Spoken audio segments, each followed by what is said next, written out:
шашны төлөөлөгч эсвэл одоо урлагийн бүтээл төрөвсөн хүн гэж харах биш, олон талтай уран барилгын, зураасан зургийн, за тэгээд шавар урлалын олон бүтээлүүдийг зэрэг төрөвсөн жинхэнэ Азийн Микеланжело гэж нэрлэж болох энэ хүн бол Зануузар.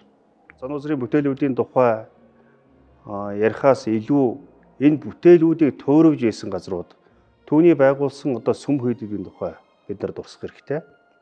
Тэр бол анхны одоо хийд нь баруун хүрээ буюу одоогийн Шанхай хийд, одоо өвөг эцэг Автайсаа хааны байгуулсан Эрдэнэ зуугийн дэргэд Шанхай хийдээ байгуулсан.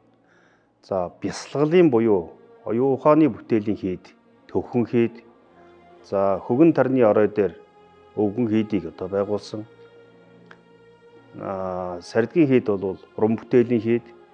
За тэгээд дараа нь Сардгийн дараа шатсны дараа Хэрлэнгийн зүүн хүрээг байгуулсан. Зүүн хүрээний одоо түүний нас барсны дараа Бээжингээс Шарлийг зүүн хүрээнд авчираад тэнд төр одоо хэдэн жил болгоод Амрын Исгалант хийдийг Найралтуу хааны зарилгаар байгуулсны дараа түүний одоо гүдэнг ариун биеийг одоо Амрын Исгалант хийдэд залсан.